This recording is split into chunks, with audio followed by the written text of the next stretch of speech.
Assalamualaikum warahmatullahi wabarakatuh. Halo teman-teman semuanya, perkenalkan nama aku Rahma Aulia dari Program Studi Komunikasi Digital dan Media Sekolah Vokasi IPB University. Sebelum mulai ke materi, aku mau kasih sedikit pantun nih buat teman-teman semua. Kecerbuan berliterasi, Cakep, dilayani oleh orang berdasi. cakep. Sebelum aku mulai presentasi, bolehlah kalian untuk bersiap diri. Kira-kira hari ini kita bakal bahas apa ya? Yap, betul banget. Hari ini kita bakal bahas komunikasi nonverbal.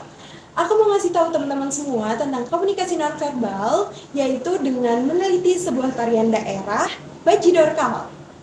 Penasaran? Yuk simak videonya. Sebelumnya, aku mau tanya-tanya dulu nih sama kalian.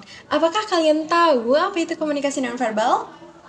Komunikasi nonverbal adalah komunikasi yang pesannya dikemas dalam bentuk nonverbal atau tanpa kata-kata. Bisa dilihat dalam video bahwa komunikasi tidak selamanya menggunakan kata-kata. Komunikasi dapat terjalin melalui ekspresi wajah dan gerak tubuhnya. Gerak tubuh yang digunakan juga pastinya memiliki makna tersendiri. Contohnya dalam video, seorang mengisyaratkan kata bukan melalui gerak tangan dan ekspresi wajahnya. Dalam kehidupan nyata, komunikasi nonverbal ini ternyata jauh lebih banyak dipakai daripada komunikasi verbal. Terus apa sih hubungannya sama tarian Bajidor Kahot gitu ya? Jadi, tari Bajidor Kahot ini merupakan salah satu dari bentuk komunikasi nonverbal dengan nuansa nilai budaya yang disampaikan melalui simbol pada busana, aksesoris, dan gerak tariannya. Pesan melalui tarian ini dapat tersampaikan dengan baik kepada komunikan tanpa tanda-tanda verbal. Sebagai sarana komunikasi, tarian ini juga melalui gerak, ruang, waktu yang membawa misi atau pesan tertentu untuk bisa dipahami oleh penikmatnya. Sedangkan tubuh merupakan alat untuk berkomunikasi dari penari kepada penontonnya. Sehingga berhasil atau tidaknya sebuah komunikasi melalui tarian tersebut ditentukan pula oleh gerak tubuh penari dalam melakukan setiap gerakannya. Lalu, teman-teman tahu nggak sih? Pada awalnya, tari Bajidor Kahot ini berkembang sejak awal tahun 2000 di daerah Pantai Utara, Jawa Barat, yaitu Karawang. Nama Jaipongan juga digunakan sebagai seni pertunjukan hiburan yakni keliningan Bajidoran. Tari Bajidor Kahot memiliki ciri khasnya tersendiri pada setiap pertunjukannya, seperti penggunaan properti yang khas seperti kipas dan selendang. Juga menggunakan unsur gerak jaipongan baik gerak tari maupun pukulan kendang sebagai daya pikatnya. Selain daya pikat, tari Bajidor Kahot juga memiliki esensi tersendiri yaitu keceriaan, keindahan, erotis, humoris, semangat, spontanitas, dan kesederhanaan. Nah, sebelum kita menjelajahi makna dari setiap gerakan pada tarian Bajidor Kahot, aku mau menampilkan sedikit cuplikan video tarian Bajidor Kahot yang dibawakan oleh aku sendiri. Ini dia videonya.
Gimana tariannya? Bagus bukan?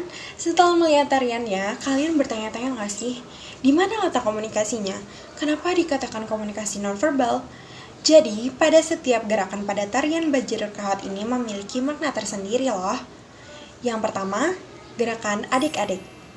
Pada gerakan ini, penari merapatkan kedua kakinya, Tangan kanan memegang kipas dalam keadaan terbuka dan diletakkan di depan wajah sang penari. Gerakan ini diawali dengan penari keluar menuju area panggung pertunjukan sambil menutupi area muka dengan menggunakan kipas. Hal ini dilakukan supaya penonton belum melihat wajah dari para penari yang cantik. Selain itu menimbulkan rasa keingintahuan tentang kecantikan sang penari. Gerakan yang kedua, bukaan. Gerakan ini, penari menghadap ke depan, kedua kaki ditekuk, dan kedua tangan penari ditekuk sejajar dengan bahu, tangan kanan memegang kipas yang dibuka, dan diarahkan ke belakang. Gerakan bukaan pada tari Bajidor Kahot sudah menyampingkan kipas, sehingga terlihat jelas muka dari para penari tersebut. Gerakan bukaan menunjukkan kecantikan wajah, percaya diri, dan tubuh yang ramping dari sang penari. Gerakan yang ketiga, kepret kipas. Pada gerakan ini, penari menghadap serong kanan, tangan kanan lebih tinggi dari tangan kiri, dan kaki kiri penari membentuk huruf X.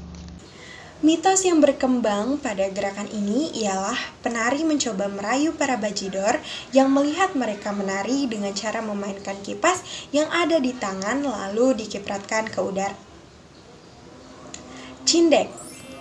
Gerakan cindek di dalam tari Bajidor Kahot merupakan gerakan menggunakan kipas dan berubah posisi dari kipas yang berada di depan perut ke hadapan wajah. Namun, gerakan ini harus mengalami 2 kali gerakan untuk menuju gerakan yang diinginkan.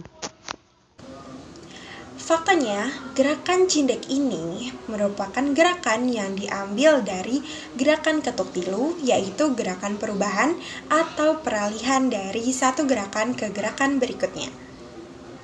Yang kelima, Minci Trisi.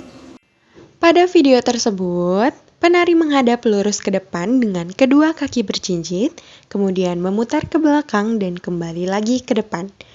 Untuk tangannya, tangan kanan penari memegang kipas yang terbuka dan tangan kiri memegang selendang. Dapat dilihat bahwa gerakan Minci Trisi ini merupakan gerakan berjalan kecil dan cepat dengan sikap kaki yang jincit.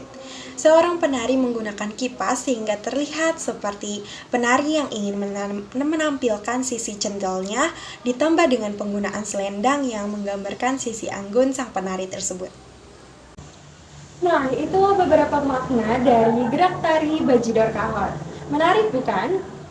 Jadi kesimpulan yang dapat kita ambil di sini yaitu tarian merupakan salah satu bentuk komunikasi nonverbal yang mana pesannya disampaikan melalui gerak tarian. Kurang lebihnya mohon maaf. Wassalamualaikum warahmatullahi wabarakatuh.